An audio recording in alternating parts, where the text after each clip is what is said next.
কমলা এবং মদনের দুই মেয়ে ছিল, রূপা এবং শিল্পা। তাদের পরিবারের কোনো ছেলে না থাকায় মদনবাবু সবসময় দুঃখী থাকত। বড় মেয়ে রূপা 21 বছরের এবং ছোট মেয়ে শিল্পা 18 বছরের হয়ে গেছে। একদিন দুই মেয়ে যখন তাদের মায়ের সঙ্গে হলরুমে বসেছিল, এমন সময় রূপা বলে, মা, আমি কিছু সময়ের জন্য বাইরে যাব। আমি আমার বান্ধবী জুলিদের বাড়িতে যাব। তুই সব সময় জুলিদের বাড়িতে কেন যাস? মা, তুমি তো ভালো করেই জানো আমাকে ইন্টারভিউ দেওয়ার জন্য পড়াশোনা করতে হবে। জুলির কাছে সমস্ত রকমের বই আছে, তাই আমি সেখানে গিয়েই পড়াশোনা করি। আমার কথা ভালো করে শোন রূপা, কারোর বাড়িতে গিয়ে তাদের বই নিয়ে পড়াশোনা করা ভালো অভ্যাস নয়। তারা মনে করবে আমরা তোকে পড়াশোনা করার জন্য বই পর্যন্ত কিনে দিই না।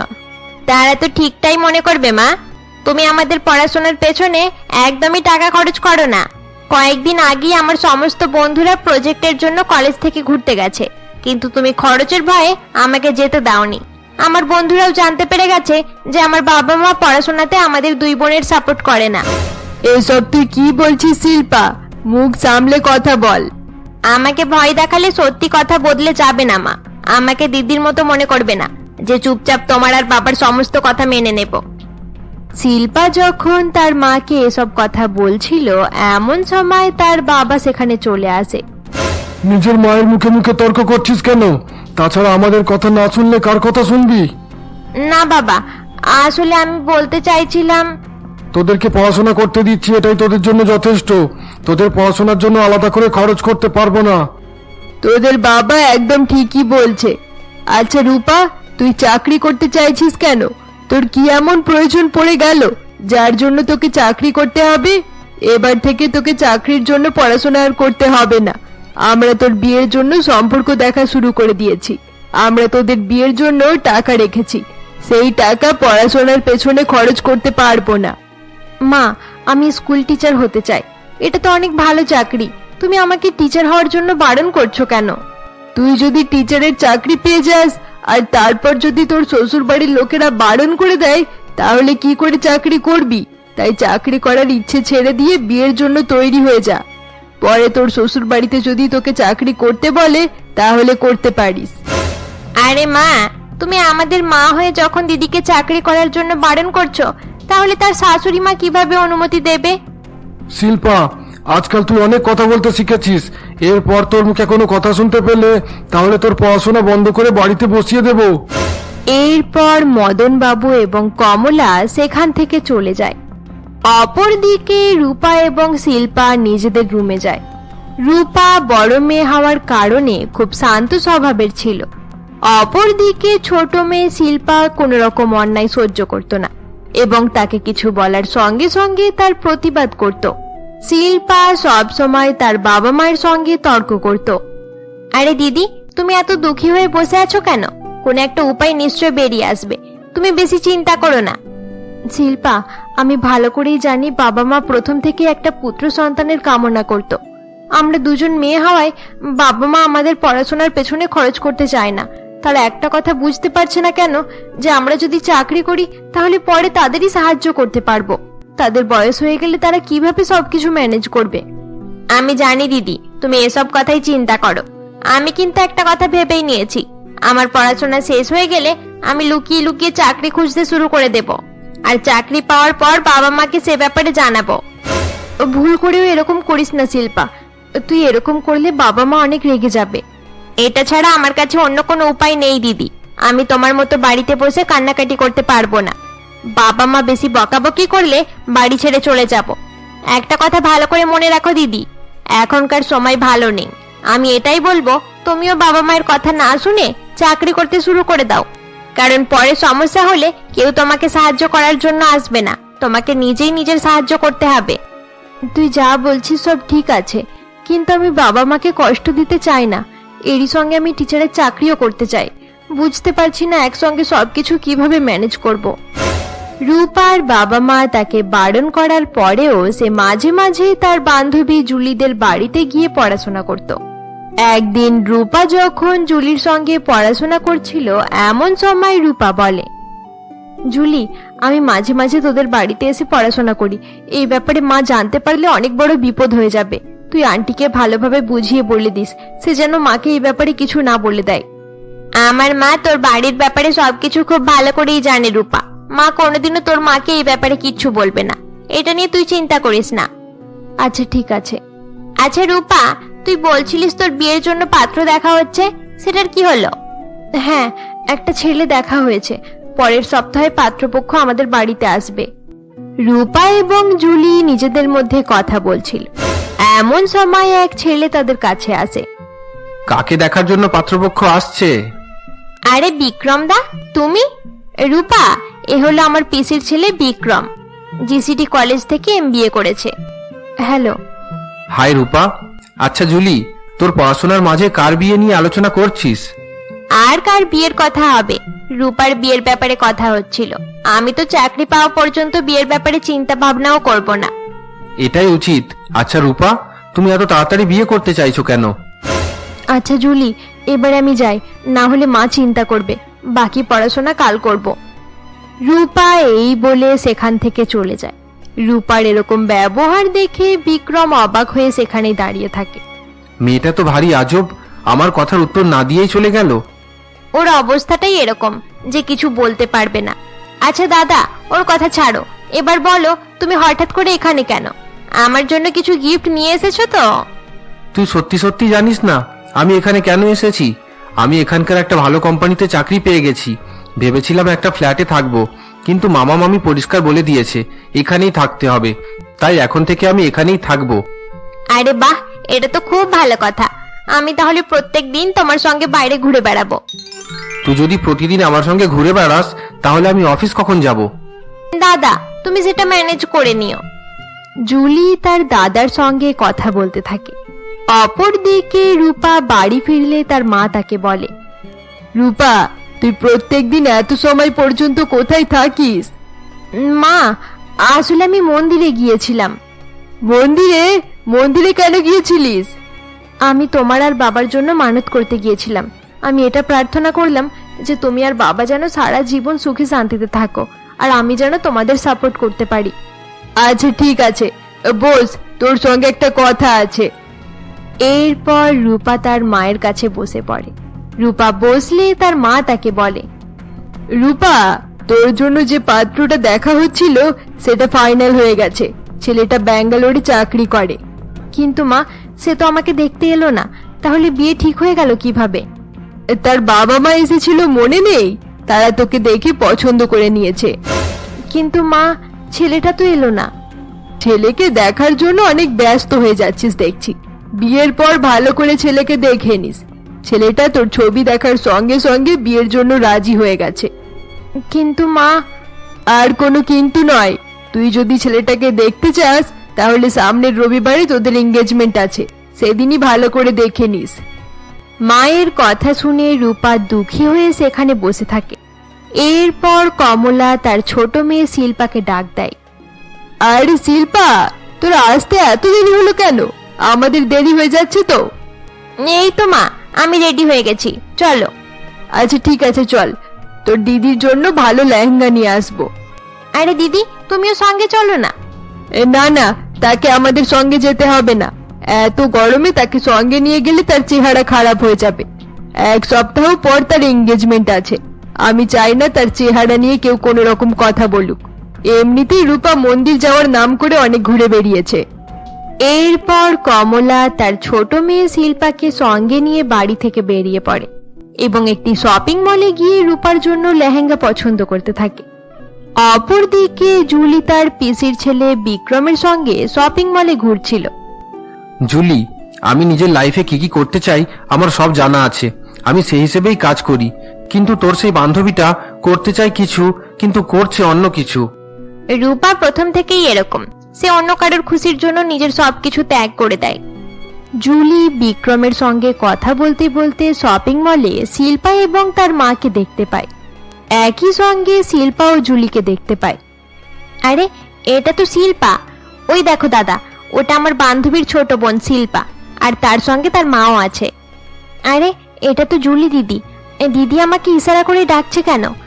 আচ্ছা, এবারে বুঝলাম মা আমার সঙ্গে আছে, তাই জুলি দিদি ইশারা করে ডাকছে। এবার কি করে তাদের কাছে যাব? এরপর শিল্পা কিছু সময় পর্যন্ত ভাবতে থাকে। তারপর সে নিজের মাকে বলে, মা তুমি এই স্টোরে দিদির জন্য ভালো ভালো লেহেঙ্গা দেখো, আমি অন্য কোনো স্টোরে গিয়ে দেখছি, যেখানে ভালো লাগবে সেখান থেকেই লেহেঙ্গা নেওয়া হবে। আমি 5 মিনিটে আসছি। আচ্ছা ঠিক আছে, তাড়াতাড়ি চলে আসিস।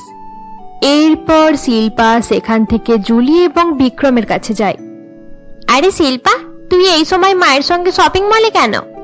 জুলি দিদি, তুমি তো ভালো করেই জানো যে দিদির বিয়ে ঠিক হয়ে গেছে। দিদির এঙ্গেজমেন্টের জন্যই জামা কাপড় নিতে এসেছি। কি এত তাড়াতাড়ি তার এঙ্গেজমেন্ট ঠিক হয়ে গেল? ছেলেটা কি করে? আমাদের শহরেই ছেলেটার বাড়ি। ছেলেটা জিসিটি কলেজ থেকে এমবিএ করেছে, এখন ব্যাঙ্গালোরে জব করছে। শিল্পার কথা শুনে সেখানে দাঁড়িয়ে থাকা বিক্রম কিছু ভাবতে শুরু করে। ছেলেটা জিসিটি কলেজ থেকে এমবিএ করেছে, এখন ব্যাঙ্গালোরে চাকরি করে। আচ্ছা শিল্পা, ছেলেটার নাম বলতে পারবে? ছেলেটার নাম সূর্য। সূর্য? সে তো আমার ব্যাচে পড়াশোনা করতো। আরে বাহ, এটা তো খুব ভালো কথা। তুমি তাহলে দিদিকে তার ব্যাপারে সবকিছু জানিয়ে দিও। ছেলের ব্যাপারে কিছু জানতে পারলে দিদি অনেক খুশি হয়ে যাবে। আচ্ছা ঠিক আছে, এবারে আমি যাই, মা হয়তো আমার জন্য অপেক্ষা করছে। বাই জুলি দিদি। শিল্পা এই বলে সেখান থেকে চলে যায়। শিল্পার চলে যাওয়ার পর বিক্রম আবার কিছু ভাবতে শুরু করে। সূর্য, এবার বুঝতে পারলাম। অপরদিকে কিছু সময় পর রূপার মা এবং ছোট বোন লেহেঙ্গা কেনার পর বাড়ি ফিরে যায়। রূপা তখন হলরুমে বসে পড়াশোনা করছিল। রূপা, আমরা তোর জন্য লেহেঙ্গা আর ম্যাচিং জুয়েলারি কিনে এনেছি, তুই ভালো করে দেখে নে, তোর নিশ্চয়ই পছন্দ হবে। এসব করে আর কোনো লাভ নেই কমলা। আরে কি হয়েছে, তুমি এভাবে বলছো কেন? ছেলেটা আমাদের বাড়িতে বিয়ে করার জন্য বারণ করে দিয়েছে। কি বললে? ছেলেটা বারণ করে দিয়েছে? হঠাৎ করে কি এমন হয়ে গেল যার কারণে বিয়ের জন্য সে বারণ করে দিল? জানি না কি হয়েছে, এইমাত্র ছেলের বাবা ফোন করেছিল। সে বলেছে তার ছেলে সূর্য রূপার সঙ্গে বিয়ে করতে চায় না। এর কারণ জিজ্ঞাসা করতে যাচ্ছিলাম, তারই মাঝে আমার ফোন কেটে দিল। এভাবে রূপার বিয়ে ভেঙে যাওয়ায় তার বাবা মা অনেক দুঃখী হয়ে পড়ে। অপরদিকে রূপা মনে মনে অনেক খুশি হয়ে যায়, কারণ সে পড়াশোনা করার জন্য আরো কিছু সময় পেয়ে গিয়েছিল। পরের দিন রূপা জুলিদের বাড়িতে যায় এবং তাদের বাড়ির ছাদে বসে পড়াশোনা করতে করতে গল্প করতে থাকে। আরে তোর বিয়েটা তো ভেঙে গেল, এবারে তুই হ্যাপি আছিস তো? আমি অনেক হ্যাপি জুলি, তুই ভাবতেও পারবি না আমি কত হ্যাপি। যে কোনো ভাবে আর 6 মাস পর্যন্ত সময় পেয়ে গেলে আমি পরীক্ষায় পাস করে নিতে পারবো। তারপর ইন্টারভিউ দিয়ে কোনো একটা জায়গায় চাকরি জোগাড় করে নেব। সেটা তো আমি বুঝতেই পারছি, কিন্তু তোর বিয়েটা ভাঙলো কিভাবে? সবকিছু তো ভালোভাবেই চলছিল। জানি না কেন বিয়েটা ভেঙে গেল। ছেলেটা বলছিল সে আমাকে বিয়ে করতে চায় না, তার মানে নিশ্চয়ই ছেলেটা অন্য কোনো মেয়েকে ভালোবাসে। হয়তো বাবা মায়ের চাপে পড়েই আমাকে বিয়ে করার জন্য রাজি হয়ে গিয়েছিল। তারপর যখন গার্লফ্রেন্ডের হাতে মার খেয়েছে আবার সিদ্ধান্ত চেঞ্জ করে নিয়েছে। তুই একদম ঠিকই বলেছিস, হয়তো এরকমটাই হয়েছে। রূপা এবং জুলি এসব কথা বলে হাসাহাসি করতে থাকে। অপরদিকে শিল্পা এক ছেলের সঙ্গে একটি কলেজের বাইরে বসে গল্প করছিল। শিল্পা, তোমার ইচ্ছা অনেক বেশি। মাঝে মাঝে আমার ভয় করে যে তুমি নিজের ইচ্ছা পূরণ করার জন্য আমাকে ছেড়ে চলে যাবে না তো? এভাবে আমাদের রিলেশনশিপের 2 বছর হয়ে গেছে, আমি তোমাকে ছেড়ে কেন যাব? তবে তুমি কোনো রকম গন্ডগোল করলে নিশ্চয়ই তোমাকে ছেড়ে দিতে পারি। না না, আমি কোনোদিন কোনো রকম গন্ডগোল করব না। আমি এটাও জানি যে তুমিও কোনো ভুল করবে না, কিন্তু তোমার বাবা মা আমাদের সম্পর্ককে কোনোদিন মেনে নেবে না। তারা তোমার দিদির মতো তোমারও কারোর সঙ্গে অ্যারেঞ্জ ম্যারেজ করে দিতে পারে। সেটা কোনোদিনও হবে না রবি। আমি দিদির মতো নয় যে বাবা মায়ের সব কথা চুপচাপ সহ্য করে নেব। আমি নিজের জন্য সকলের সঙ্গে লড়াই করতে পারবো। সেটা তো সময় এলে দেখা যাবে যে তুমি বাবা মায়ের সঙ্গে কিভাবে আমাদের রিলেশনের ব্যাপারে কথা বলতে পারো। শিল্পা এবং রবি কিছু সময় পর্যন্ত গল্প করার পর নিজের নিজের বাড়ি ফিরে যায়। অপরদিকে রূপা প্রত্যেকদিন একইভাবে জুলিদের বাড়িতে গিয়ে পড়াশোনা করতে থাকে। এভাবেই দেখতে দেখতে আরো কয়েকদিন কেটে যায়। আরে রূপা, তুই প্রত্যেকদিনই মন্দিরে যাওয়ার নাম করে এখানে এসে পড়াশোনা করিস, কিন্তু আজ পর্যন্ত কোনোদিনও মন্দিরে যাসনি। চল আজ বরং আমরা মন্দিরে যাই। কিন্তু জুলি, এভাবে পড়াশোনা ছেড়ে দিয়ে চলে যাব? আরে রূপা, একদিন ছুটি নিলে তেমন কোনো ক্ষতি হবে না। চল, আমরা বিক্রম দাদার গাড়ি করে মন্দিরে ঘুরতে যাব। এইমাত্র নতুন গাড়ি নিয়েছে, সেটাতে করে যেতে খুব ভালোই লাগবে। এরপর রূপা কোনো কিছু চিন্তা না করে শিল্পার সঙ্গে বিক্রমের গাড়ি করে মন্দিরে যাওয়ার জন্য বেরিয়ে পড়ে। অপরদিকে রূপার মা মন্দিরে গিয়ে এদিক সেদিক তাকাতে থাকে। রূপা প্রত্যেকদিন আমাকে বলে যে সে মন্দিরে যায়। আজ আমি দেখবো সে এত সময় পর্যন্ত মন্দিরে কি করে। কমলা বেশ কিছু সময় পর্যন্ত রূপাকে খোঁজ করতে থাকে, কিন্তু সে রূপাকে কোথাও দেখতে পায় না। এরপর কমলা যখন মন্দির থেকে বেরিয়ে আসে, এমন সময় একটি গাড়ি এসে মন্দিরের সামনে দাঁড়ায় এবং গাড়ির ভেতর থেকে রূপা, জুলি ও বিক্রম বেরিয়ে আসে। রূপা, রূপা, এদিকে আয়। আরে মা এখানে কিভাবে? আজ মনে হয় আমি গেলাম। এরপর রূপা ভয়ে ভয়ে নিজের মায়ের কাছে আসে। রূপা, এই ছেলেটা কে? তুই এদের দুজনের সঙ্গে মন্দিরে কি করতে এসেছিস? তাছাড়া তুই মন্দিরে যাওয়ার জন্য 1 ঘন্টা আগে বাড়ি থেকে বেরিয়েছিলি। এখানে আসতে এত সময় লাগলো কেন? এতক্ষণ পর্যন্ত তুই কোথায় ছিলিস? মা, আসলে আমি সব বুঝতে পেরে গেছি। আমাকে আর কিচ্ছু বোঝাতে হবে না। তুই প্রত্যেকদিন এই ছেলেটার সঙ্গে বাইরে ঘুরে বেড়াস, আর তোর এই বড়লোক বান্ধবীটা তোকে এসব কাজে সাহায্য করছে, তাই তো? না মা, এরকম কোনো ব্যাপার নেই। ওই ছেলেটা জুলির দাদা হয়। আমাকে আর বেশি বোঝাতে হবে না। চল বাড়ি চল, আজ থেকে তোর বাইরে বের হওয়া বন্ধ। এরপর কমলা রূপাকে নিয়ে বাড়ি ফিরে যায় এবং বাড়ি ফিরে তাকে একটি রুমে বন্ধ করে দেয়। মা, আমি সত্যি কথা বলছি, আমি জুলিদের বাড়িতে পড়াশোনা করতে যাই। তার দাদার সঙ্গে আমার কোনো রকম সম্পর্ক নেই। আমি তোর কোনো কথাই শুনতে চাই না রূপা। আমি আগেও তোকে বলেছিলাম, আজ আবার বলছি, তুই নিজের চাকরি করার ইচ্ছে ছেড়ে দে আর বাড়ির কাজ শিখতে শুরু কর। সেদিন থেকে রূপার বাড়ির বাইরে যাওয়া বন্ধ হয়ে যায়। সে আগের মতো জুলিদের বাড়িতে গিয়ে আর পড়াশোনা করতে পারছিল না। এভাবেই দেখতে দেখতে কয়েকদিন কেটে যায়। রূপা একটি রুমের ভেতরে থাকতে থাকতে অসহায় হয়ে পড়েছিল। হয়তো আমার টিচার হওয়ার ইচ্ছে আর কোনোদিনও পূরণ হবে না। বাবা মায়ের কথা মতো বিয়ে করে নেওয়াই আমার জন্য ঠিক হবে। রূপা অসহায় হয়ে এসব কথা ভাবছিল।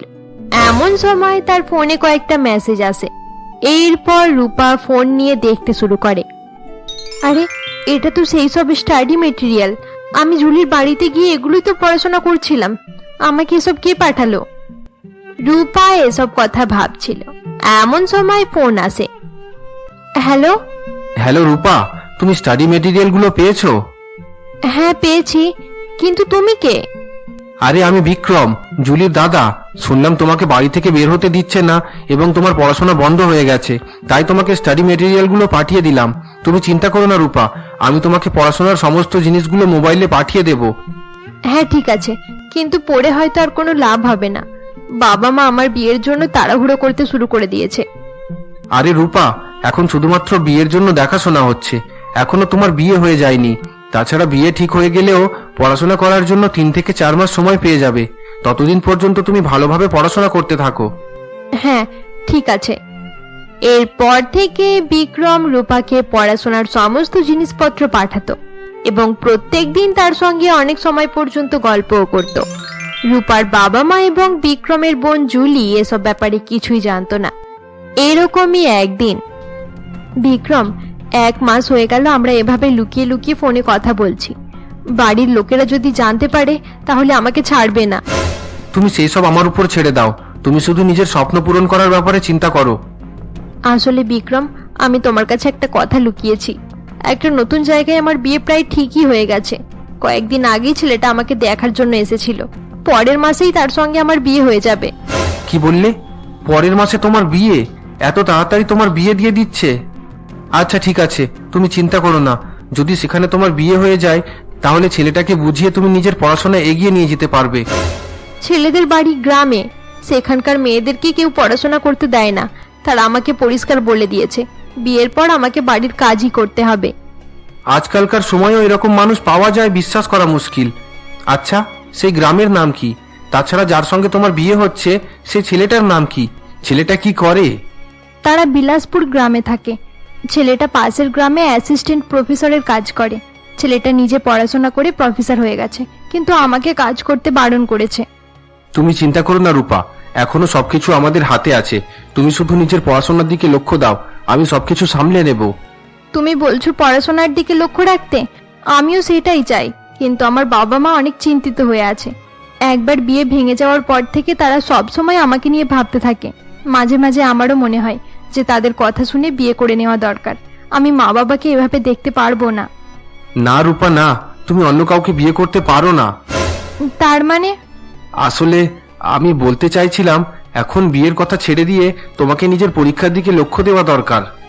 এরপর থেকে রূপা ভালোভাবে নিজের পড়াশোনা করতে থাকে। তার চাকরির পরীক্ষার আর মাত্র 15 দিন বাকি ছিল। এরকমই একদিন রূপা যখন রুমে বসে পড়াশোনা করছিল এবং শিল্পা তার পাশে বসে ফোন ঘাটাঘাটি করছিল, এমন সময় তারা হলরুম থেকে বাবা মায়ের আওয়াজ শুনতে পায়। তুমি আমার উপরে এত রাগারাগি করছো কেন? আমি তো কিছু বলিনি। তাহলে এই বিয়েটাও বিনা কোনো কারণে কেটে গেল কিভাবে? আমি এ ব্যাপারে কিছুই জানি না। আমার মনে হচ্ছে তুমি কোনো কিছু চিন্তা ভাবনা না করে কিছু একটা বলেছিলে, তাই বিয়েটা ভেঙে গেছে। কমলা এবং মদন কথা বলছিল।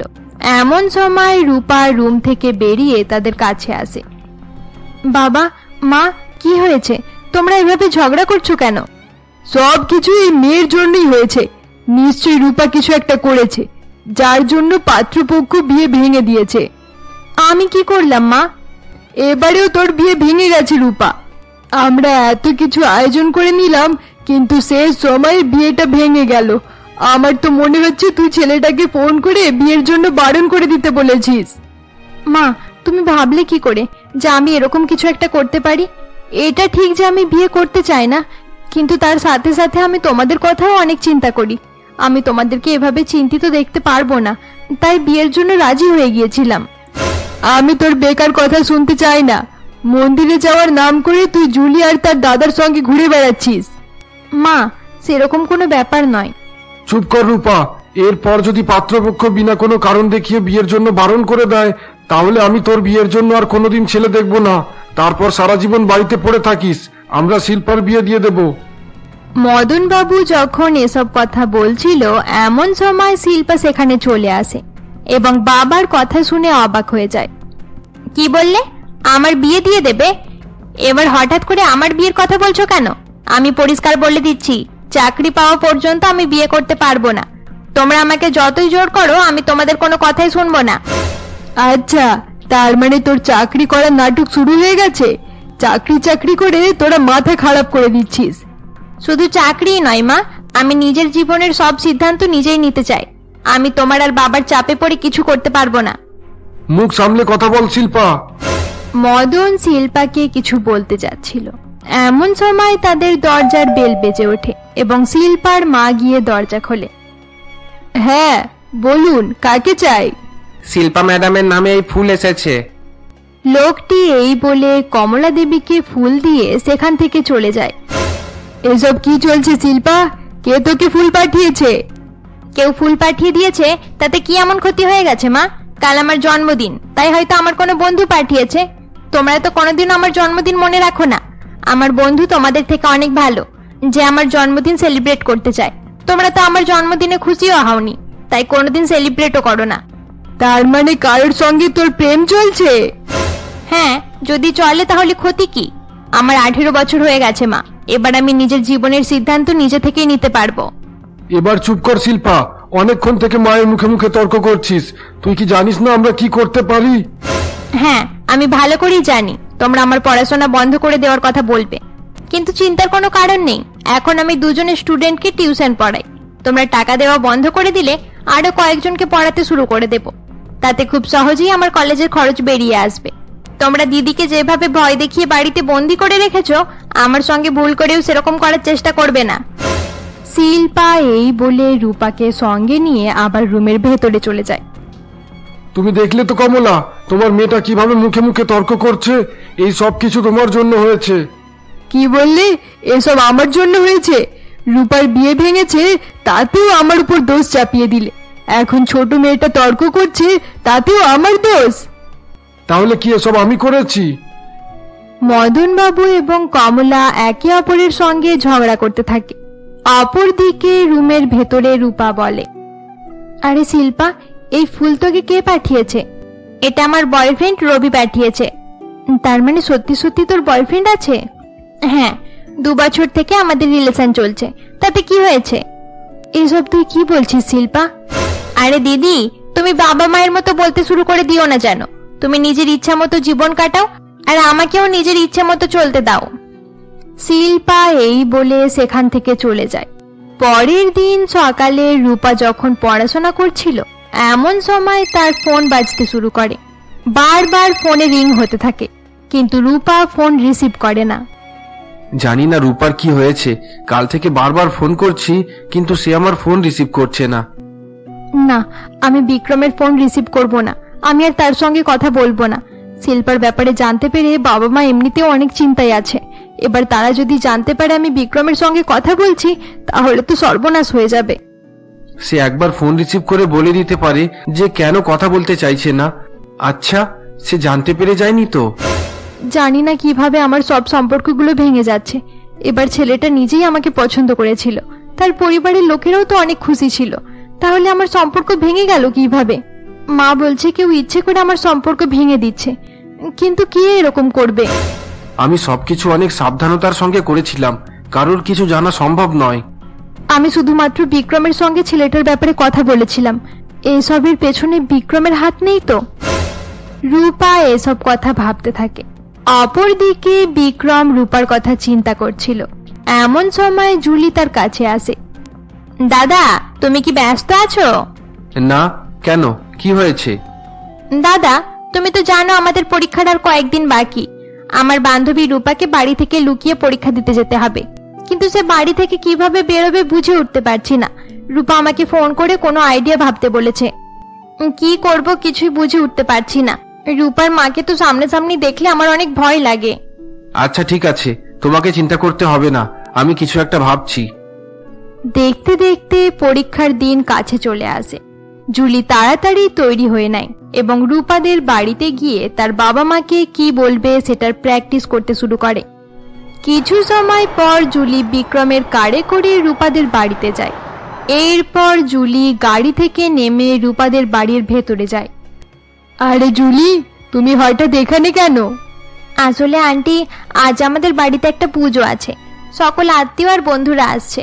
আপনারা সকলে যদি আমাদের বাড়িতে আসেন তাহলে খুব ভালো হবে। শুধুমাত্র 3 ঘন্টার ব্যাপার, 3 ঘন্টার মধ্যেই প্রোগ্রাম শেষ হয়ে যাবে। আরে জুলি, তুমি তো জানো আমার কোমরে ব্যথা, আমি 3 ঘন্টা পর্যন্ত বসে থাকতে পারবো না। তাছাড়া শিল্পা কলেজে চলে গেছে। ও আচ্ছা, তাহলে আন্টি আপনি রূপাকে পাঠিয়ে দিন। বাবা মা আমাকে বলেছে আপনাদের সকলকে সাথে নিয়ে তবেই বাড়ি ফিরতে।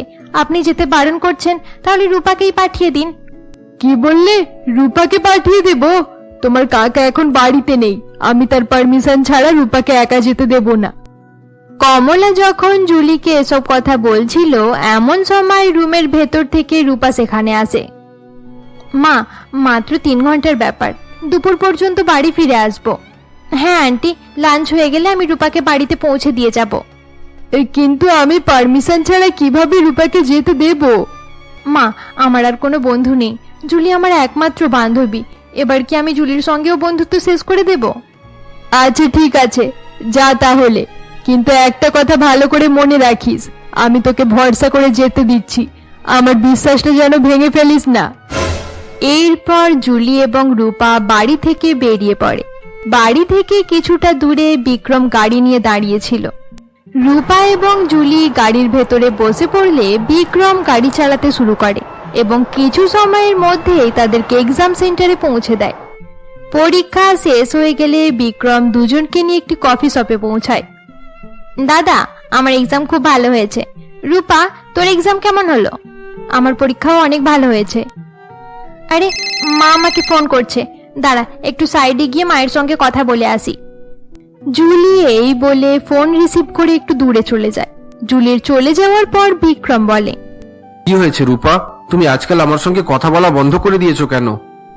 বিক্রমের কথা শুনে রূপা চুপ করে বসে থাকে এবং কিছু ভাবতে শুরু করে। বিক্রমকে একবার মিথ্যা কথা বলে দেখি, বিক্রম যদি সত্যি সত্যি আমার বিয়ে ভেঙে থাকে তাহলে আমি জানতে পেরে যাব। কি হয়েছে, তুমি চুপ করে আছো কেন? বিক্রম, তুমি তো জানো আমার বিয়ের জন্য পাত্র দেখা হচ্ছে। হ্যাঁ জানি, তাহলে কি আবার তোমার জন্য ছেলে দেখা হয়েছে? হ্যাঁ বিক্রম, কিন্তু এবার কোনোভাবেই বিয়ে ভাঙা যাবে না। ছেলেটা বিদেশে থাকে, আর সে বলে দিয়েছে এই বিয়ের পর আমি পড়াশোনা করতে পারবো। আমি যদি এই সময় ছেলের নাম ঠিকানা জিজ্ঞাসা করি তাহলে রূপার সন্দেহ হতে পারে।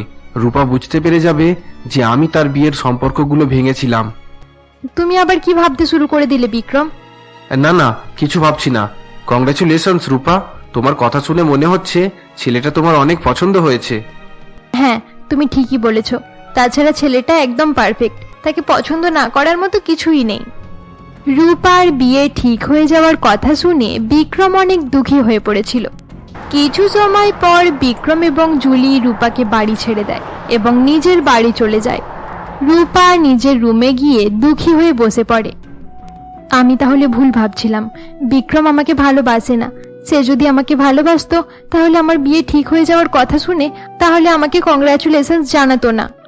রূপা নিজের রুমে বসে এসব কথা ভাবছিল। অপরদিকে বিক্রম বাড়ি ফিরে দুঃখী হয়ে রূপার কথা ভাবছিল। আমি যেরকম ভাবছিলাম সেরকম ভাবে কিছু চলছে না। রূপা নিজের বাবা মাকে অনেক ভালোবাসে, হয়তো সে তাদের ইচ্ছাতেই বিয়ে করবে। তাছাড়া রূপা ছেলেটাকেও পছন্দ করে নিয়েছে। বিক্রমের সঙ্গে আমার বেশি কথা না বলাটাই ঠিক হবে, কারণ তার মনে আমার জন্য ভালোবাসা নেই। দেখতে দেখতে 1 মাস পার হয়ে যায়। জুলি এবং রূপা পরীক্ষার রেজাল্ট আউটের অপেক্ষা করছিল। অপরদিকে বিক্রম রূপাকে ভুলে যাওয়ার চেষ্টা করতে থাকে, কিন্তু এতে কোনো লাভ হয় না। সে সব সময় রূপার কথা মনে করে দুঃখী হয়ে থাকতো। রূপা হয়তো শুধুমাত্র তার পরীক্ষার জন্য আমার সঙ্গে কথা বলতো। এখন তার পরীক্ষা শেষ হয়ে গেছে, তাই সে আর হয়তো আমার সঙ্গে কথা বলবে না। এরকমই একদিন রূপা যখন নিজের বাড়ির ছাদে পায়চারি করছিল। এত দেরি হয়ে গেল, শিল্পা এখনো বাড়ি ফিরছে না কেন?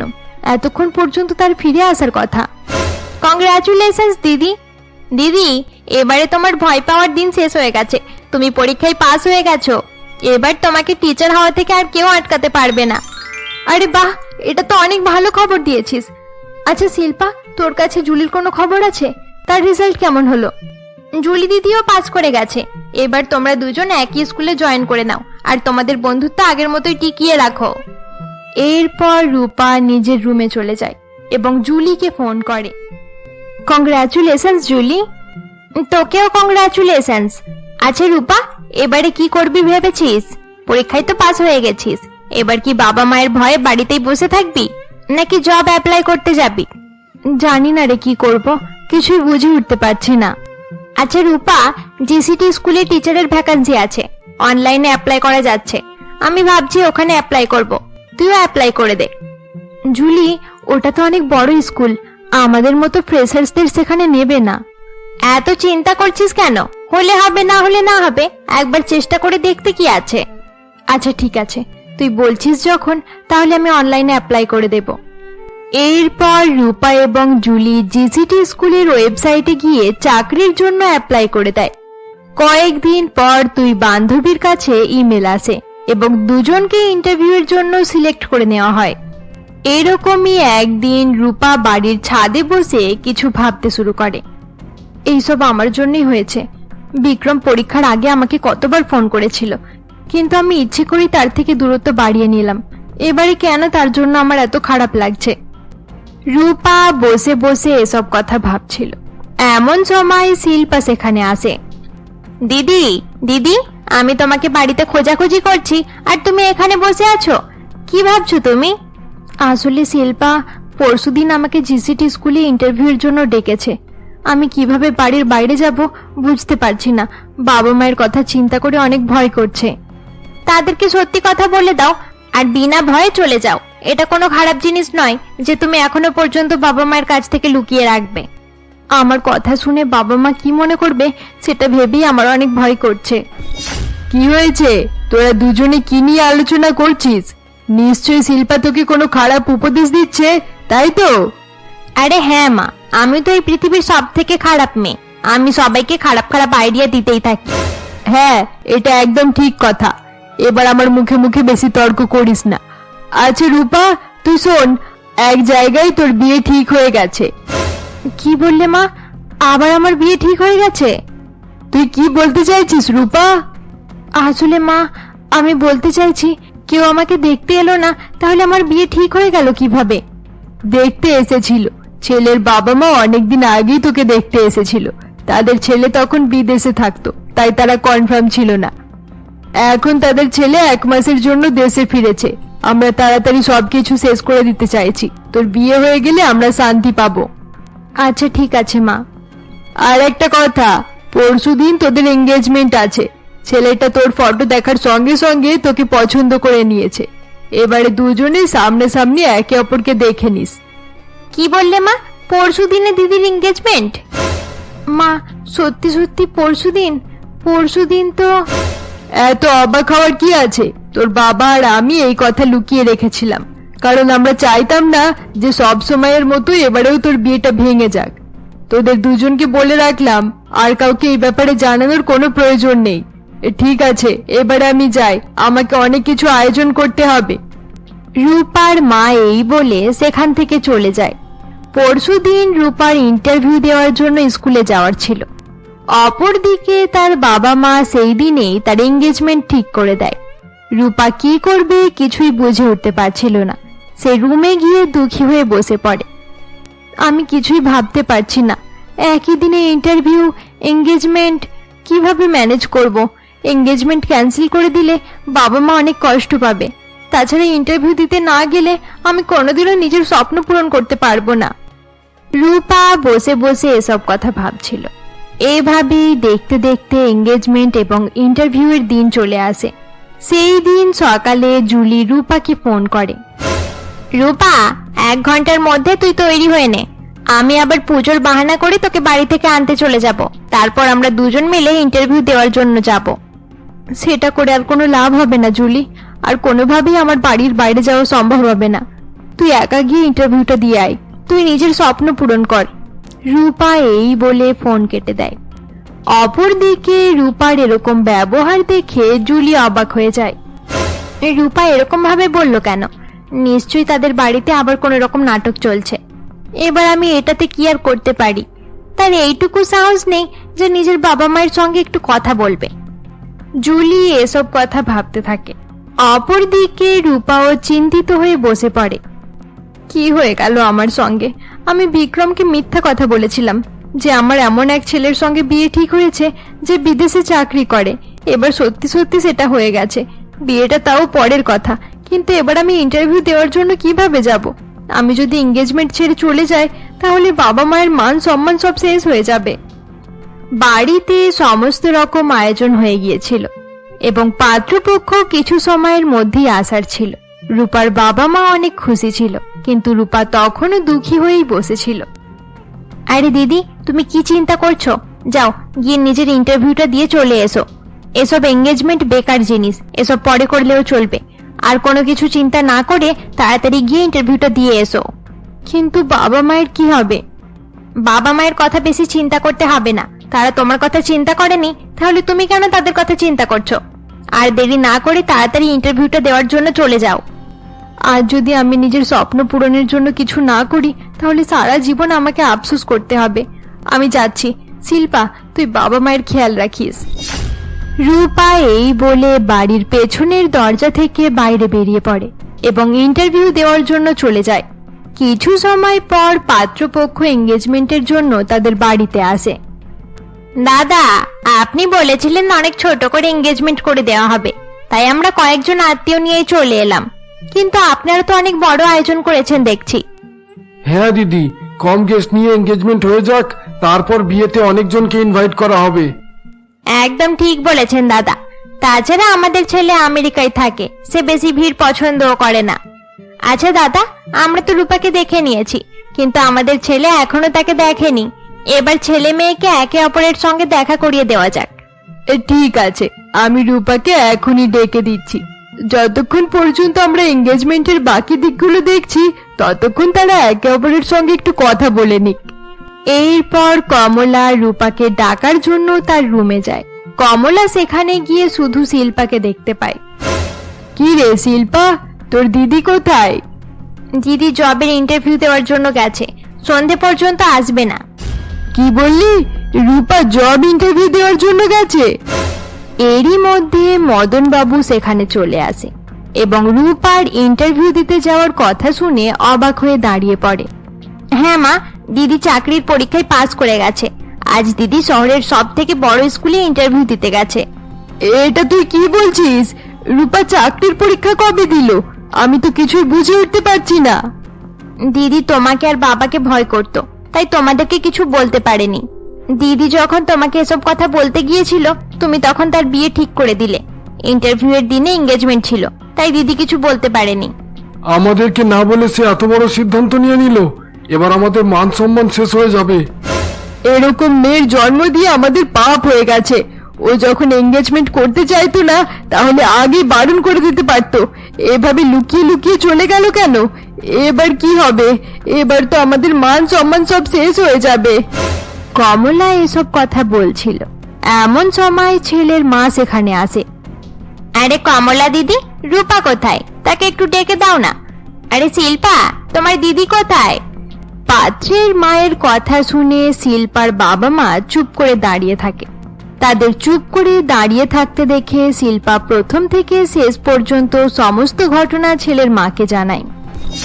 এবার আপনি বুঝলেন তো আন্টি, শুধুমাত্র বাবা মায়ের চাপে আমার দিদি ভালোভাবে পরীক্ষায় পাস করার পরেও ইন্টারভিউর জন্য যেতে পারছিল না। আজ আমি জোর করে দিদিকে পাঠিয়ে দিয়েছি। আমাদেরকে ক্ষমা করে দাও দিদি, আমাদের মেয়ে হঠাৎ এভাবে চলে যাবে আমরা বুঝতে পারিনি। তোমার অবশ্যই ক্ষমা চাওয়া দরকার, কিন্তু আমার কাছে ক্ষমা চাইতে হবে না। তোমাকে নিজের মেয়েদের কাছেই ক্ষমা চাওয়া দরকার।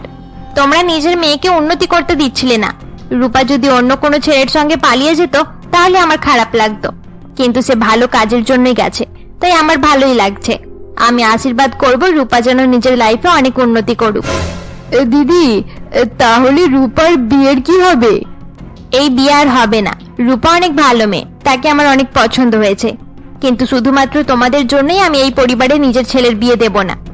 এরকম খারাপ চিন্তা ভাবনাওয়ালা বাবা মা যে পরিবারে থাকে, সেই পরিবারে আমি সম্পর্ক করতে চাই না। পাত্রের মা রূপার বাবা মাকে অপমান করে তার পরিবার নিয়ে সেখান থেকে চলে যায়, কিন্তু তার কথা শোনার পরেও রূপার বাবা মায়ের কোনো শিক্ষা হয় না। তাদের চলে যাওয়ার পর রূপার বাবা বলে, আজ রূপা বাড়ি ফিরে আসুক, আমি তাকে ধাক্কা মেরে বাড়ি থেকে বার করে দেব। তোমাকে কষ্ট করে বাড়ি থেকে বার করতে হবে না, আমি তাকে বাড়ির ভেতরে ঢুকতেই দেব না। আজ রূপার জন্য আমাদের মান সম্মান সব শেষ হয়ে গেল। রূপার বাবা মা এসব কথা বলতে থাকে। অপরদিকে রূপা এবং জুলি জিসিটি স্কুলে ইন্টারভিউ দেওয়ার পর বাইরে বেরিয়ে আসে। রূপা, আমাদের ইন্টারভিউ কত ভালোভাবে হয়ে গেল। যদি আমরা এই স্কুলে চাকরি পেয়ে যাই তাহলে আমাদের লাইফ সেট হয়ে যাবে। হয়তো তুই ঠিকই বলেছিস। আরে রূপা, তুই এত দুঃখী হয়ে আছিস কেন? জুলি, আজ আমার এঙ্গেজমেন্টের কথা ছিল, কিন্তু আমি বাড়ি ছেড়ে দেওয়ার জন্য এখানে চলে এলাম। এটা তুই কি বলছিস? এবার তাহলে কি হবে? ওটাই ভেবে আমার অনেক ভয় করছে, জানি না বাড়ি পৌঁছানোর পরে কি হবে। এরপর রূপা এবং জুলি নিজের নিজের বাড়ির দিকে রওনা হয়ে যায়। রূপা বাড়ি পৌঁছালে তার বাবা মা আর শিল্পা তার কাছে আসে। এই বাড়িতে তোর জন্য আর কোনো জায়গা নেই রূপা, এবার তোকে এখান থেকে সারা জীবনের জন্য চলে যেতে হবে। মা, আগে আমার কথাটা শোনো। আমরা তোর কোনো কথা শুনতে চাই না। আজ তোর জন্য আমাদের যত অপমান হয়েছে সেটা আমরা কোনোদিন ভুলতে পারবো না। এখনই এখান থেকে বেরিয়ে যা, আমরা তোর মুখ দেখতে চাই না। বাবা, তুমি এরকম করে বলছো কেন? তোর সঙ্গে আমরা আর কোনো রিশতা রাখতে চাই না, বেরিয়ে যা এখান থেকে। আমি আগে থেকেই জানতাম তুই সব ছেলের পরিবারকে ফোন করে বিয়ের জন্য বারণ করে দিচ্ছিলিস। আজ এঙ্গেজমেন্ট হওয়ার কথা ছিল, তাই তুই বাড়ি থেকে বেরিয়ে গেছিলিস যাতে তোর বিয়েটা ভেঙে যাক। তুই ইচ্ছে করেই আমাদের অপমান করিয়েছিস। না মা, আমি এরকম কিছুই চাইনি। রূপা তার বাবা মাকে বোঝানোর অনেক চেষ্টা করে, কিন্তু তারা তার কোনো কথাই শোনে না। অপরদিকে শিল্পা কিছু বলে না এবং চুপচাপ দাঁড়িয়ে সবকিছু দেখতে থাকে। দিদি এখানে থাকলে কোনোদিনও উন্নতি করতে পারবে না, তাই বাবা মাকে বুঝিয়ে কোনো লাভ নেই। দিদি এখান থেকে চলে গেলেই তার জন্য ভালো হবে।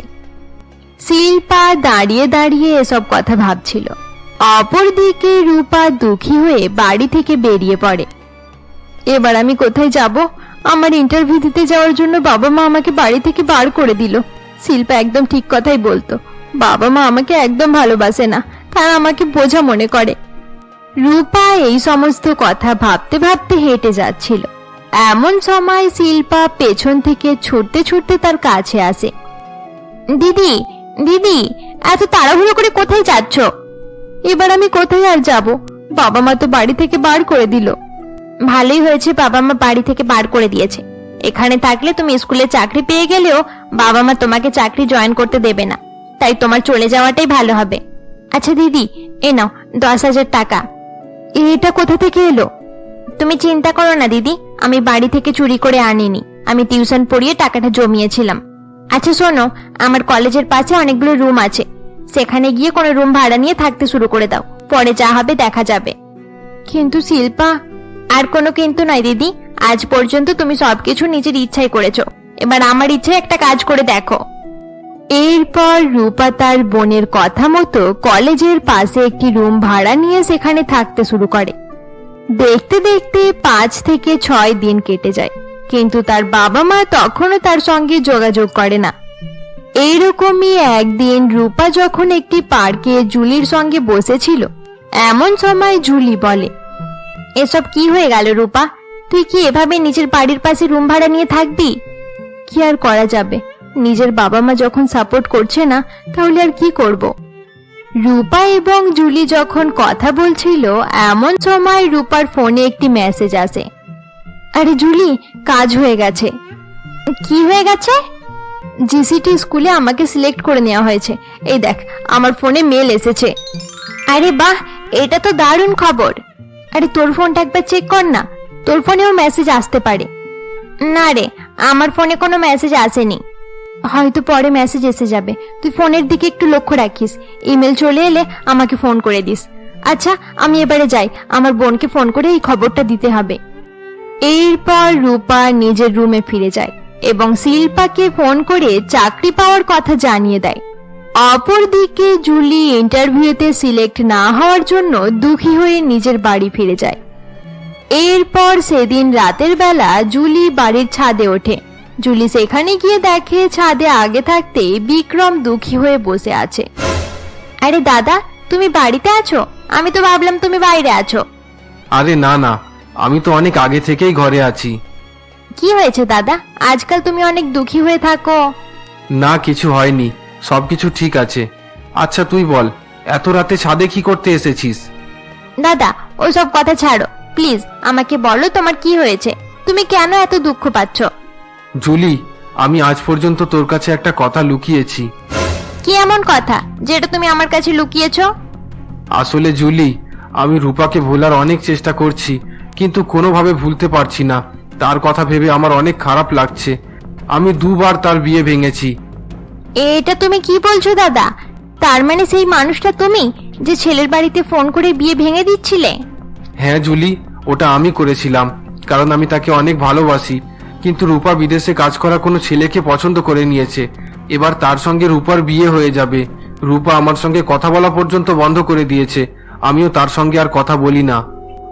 দাদা, এটা আমি আগে থাকতে বুঝতে পেরে গেছিলাম যে তুমি রূপাকে অনেক ভালোবাসো, কিন্তু আমি এটা জানতাম না যে তুমি এত বোকা। এটা তুই কি বলছিস জুলি? আমি এই জন্যই বলছি কারণ রূপার বিয়ে কারোর সঙ্গে ফিক্স হয়নি। রূপা নিজের এঙ্গেজমেন্টের দিনে বাড়ি থেকে লুকিয়ে লুকিয়ে ইন্টারভিউ দেওয়ার জন্য বেরিয়ে পড়েছিল।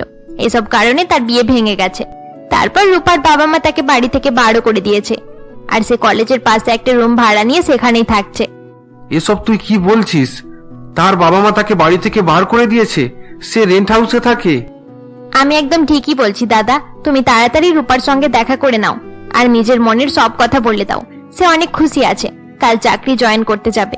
এরকম সময় তোমাকে বারণ করতে পারবে না। তুই ঠিক বলেছিস জুলি।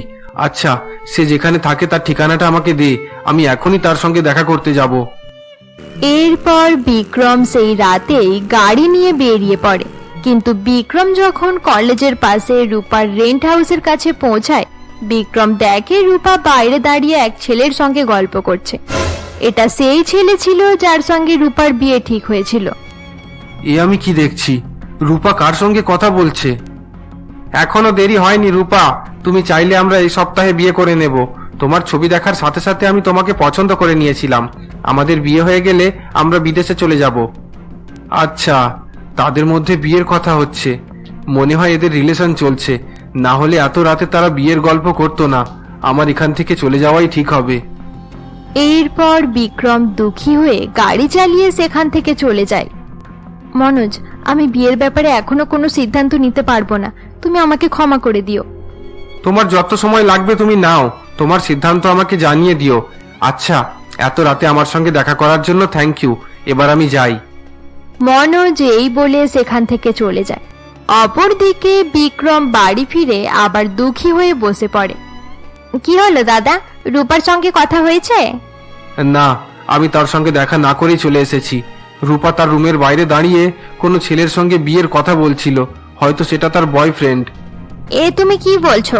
হয়তো তোমার কোনো ভুল হয়েছে, আমি এটা বিশ্বাস করি না। তোর বিশ্বাস না করলে কিছু চেঞ্জ হবে না জুলি। তার যদি বয়ফ্রেন্ড না থাকতো তাহলে সে একবার হলেও আমাকে ফোন করে এতদিন তার হেল্প করার জন্য থ্যাংক ইউ বলতো। বিক্রম এই বলে দুঃখী হয়ে বসে পড়ে। অপরদিকে রূপার ছোট বোন শিল্পা নিজের বাড়িতে বসে কিছু ভাবছিল। মনোজকে রূপা দিদির কাছে বিয়ের কথা বলার জন্য পাঠিয়ে আমি কোনো ভুল করিনি তো? না না, আমি একদম ঠিকই করেছি। আমি জানি দিদি বিক্রম দাদার সঙ্গে লুকিয়ে লুকিয়ে কথা বলতো। এবার দেখা যাবে দিদি বিদেশি মহারাজকে বেশি সিলেক্ট করে, নাকি এতদিন পর্যন্ত যে তার সাহায্য করেছে সেই বিক্রম দাদাকে বিয়ের জন্য সিলেক্ট করে। কি রে শিল্পা, তুই বসে বসে কি ভাবছিস? তোর দিদি তো বাড়ি ছেড়ে পালিয়ে গেল, তাই আমরা ভেবেছি এবারে তোর বিয়ে দিয়ে দেব। তোমার সেই ইচ্ছে কোনোদিনও পূরণ হবে না মা। বিয়ে করলে আমি নিজের পছন্দের করব। তাছাড়া এখন আমি নিজের পড়াশোনায় মন দিতে চাই। তোরা কেন এরকম করছিস শিল্পা? তোরা কি ভেবে নিয়েছিস যে নিজের বাবা মায়ের মান সম্মান সব শেষ করে দিবি? এই সব কিছু তোমাদের জন্যই হয়েছে মা। তোমরা কোনোদিনও নিজের মেয়েদের উপর বিশ্বাসই করনি, তাই আজ তোমাদেরকে এই দিন দেখতে হচ্ছে। এরকমই একদিন শিল্পা এবং জুলি একটি কফি শপে দেখা করে। আরে জুলি দিদি, আমাদের সমস্ত চেষ্টা বিফল হয়ে যাচ্ছে। রূপা দিদি আর বিক্রম দাকে আমরা এক করতে পারছি না। শিল্পা, আমি বিক্রম দাকে রূপার সঙ্গে কথা বলতে পাঠিয়েছিলাম, কিন্তু দাদা গিয়ে দেখলো রূপা তার বয়ফ্রেন্ডের সঙ্গে বিয়ের কথা বলছিল, তাই দেখে সে ফিরে এসেছে। এটা তুমি কি বলছো দিদি? বিক্রম দাদা যেটা ভাবছে সেরকম কিছুই নয়। আসলে সেই ছেলেটার সঙ্গে দিদির বিয়ে ঠিক হয়েছিল। বিয়ে ভেঙে যাওয়ার পর ছেলেটা আমাদের বাড়িতে এসেছিল, তাই আমি তাকে দিদির কাছে পাঠিয়ে দিয়েছিলাম। তার মানে তাদের মধ্যে ভুল বোঝাবুঝি হয়ে গেছে। এবার তাহলে কি হবে? আমার কাছে একটা আইডিয়া আছে, এবার হয়তো সবকিছু ঠিক হয়ে যেতে পারে। এরপর শিল্পা জুলিকে নিজের প্ল্যান বোঝাতে থাকে। এভাবেই দেখতে দেখতে আরো কয়েকদিন কেটে যায়।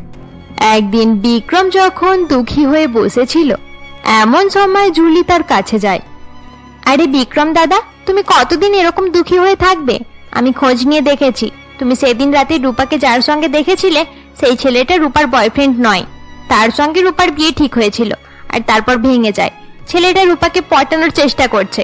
তুমি যদি কিছু না করো তাহলে সেই ছেলেটা রূপার সঙ্গে বিয়ে করে নেবে। জুলির কথা শুনে বিক্রম অবাক হয়ে যায় এবং সঙ্গে সঙ্গে গাড়ি নিয়ে আবার বেরিয়ে পড়ে। বিক্রম সেখানে গিয়ে দেখে রূপা এবং সেই ছেলেটা দাঁড়িয়ে দাঁড়িয়ে গল্প করছে। আরে রূপা, বিক্রম তোমাকে ভালোবাসে না। সে যদি তোমাকে ভালোবাসতো তাহলে এতদিনে একবার হলেও তোমাকে কল করতো। হ্যালো মিস্টার, কে বলেছে আমি রূপাকে ভালোবাসি না? আরে বিক্রম, তুমি এখানে? আই লাভ ইউ রূপা, আমি তোমাকে অনেক ভালোবাসি। আমি যখন প্রথমবার তোমাকে দেখেছিলাম তখন থেকে তোমাকে ভালোবাসি, কিন্তু এতদিন ভয়ে তোমাকে বলতে পারিনি। আমি ভেবেছিলাম তোমাকে বললে তুমি আমার উপর রাগ করবে। আমি যখনই তোমাকে বলতে চাইতাম তখন তোমার বিয়ে ঠিক হয়ে যেত। তাই নাকি? বিয়ে ভাঙার সময় ভয় করেনি? বিয়ে ভাঙার সময় ভয় করনি, তাহলে প্রপোজ করার সময় ভয় করছিলে কেন? তুমি কোনোদিনও বুঝতে পারোনি যে আমিও তোমাকে ভালোবাসি। যাক বাবা, শেষমেশ তোমাদের রিলেশন ঠিক হয়ে গেল। এটা তুমি কি বলছো মনোজ? তার মানে তুমি এসবের ব্যাপারে জানতে? রূপা এই কথা বলার সঙ্গে সঙ্গে শিল্পা এবং জুলিও সেখানে চলে আসে। তুমি একদম ঠিকই বলছো দিদি, মনোজদা সবকিছু জানে। মনোজদা হেল্প না করলে হয়তো এখনো তোমরা আলাদা হয়েই থাকতে। আচ্ছা বিক্রম দা, তোমাদের রিলেশন সফল হওয়ার জন্য এবার কিন্তু তোমাকে পার্টি দিতে হবে। এরপর বিক্রম সকলকে পার্টি দেয় এবং তারা সারা রাত পার্টি করতে থাকে।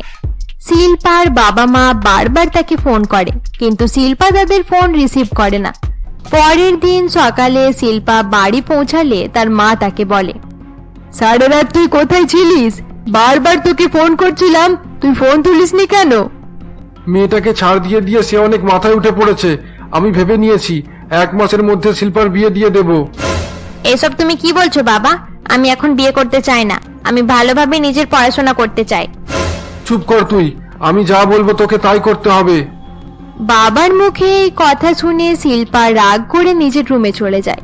কিছু সময় পর কমলা দেবী যখন শিল্পাকে ডাকার জন্য তার রুমে আসে, তখন দেখে শিল্পা রুমের ভেতরে নেই এবং তার পেছনে একটা চিঠি রাখা রয়েছে। এরপর কমলা এবং মদন বাবু চিঠি পড়তে শুরু করে। দিদি সব সময় তোমাদের কথা চিন্তা করত, কিন্তু তারপরেও তোমরা দিদিকে বাড়ি থেকে বার করে দিলে। আমি তো দিদির মতো ভালো হতে পারবো না, তাই তোমাদের বার করে দেওয়ার আগে আমি নিজেই বাড়ি ছেড়ে চলে যাচ্ছি। তোমরা নিজেদের টাকা পয়সা সম্পত্তি নিয়ে সুখে শান্তিতে থাকো। শিল্পার বাড়ি ছেড়ে চলে যাওয়ায় তার বাবা মা অনেক দুঃখী হয়ে যায়। এরপর থেকে শিল্পা তার দিদির সঙ্গেই থাকতে শুরু করে। এটা তুই কি করলি শিল্পা? বাবা মাকে একা ছেড়ে দিয়ে এখানে চলে এলি। বাবা মায়ের খেয়াল রাখার জন্য আমি তোকে সেখানে রেখে চলে এসেছিলাম। আরে দিদি, আমি এরকমটা না করলে মা বাবা কোনোদিনও নিজেদের ভুল বুঝতে পারতো না। তাছাড়া তুমি চিন্তা করো না, ধীরে ধীরে আমি সবকিছু ঠিক করে দেব। এইভাবেই দেখতে দেখতে আরো কয়েকদিন কেটে যায়। একদিন রূপা এবং বিক্রম যখন পার্কে বসেছিল, এমন সময়, আমি এখন বিয়ে করতে পারবো না বিক্রম। শিল্পা বলেছে কয়েকদিনেই বাবা মা আমাদেরকে অ্যাকসেপ্ট করে নেবে। আমি বাবা মাকে জানিয়েই বিয়ে করতে চাই। তোমার বাবা মা যদি রাজি না হয় তাহলে কি করবে? যদি বাবা মা রাজি না হয় তাহলে তুমি যা বলবে আমি তাই করব। আরে বিক্রম, ওখানে দেখো, আমাদের জুলি মনোজের সঙ্গে বসে রয়েছে। আরে, আমাদের রিলেশন সফল হতে না হতেই তাদের প্রেম শুরু হয়ে গেছে। তারা অনেক তাড়াতাড়ি উন্নতি করছে। তাছাড়া মনোজ খারাপ ছেলে নয়, আর তাদের বাড়ির লোকেরাও অনেক ভালো।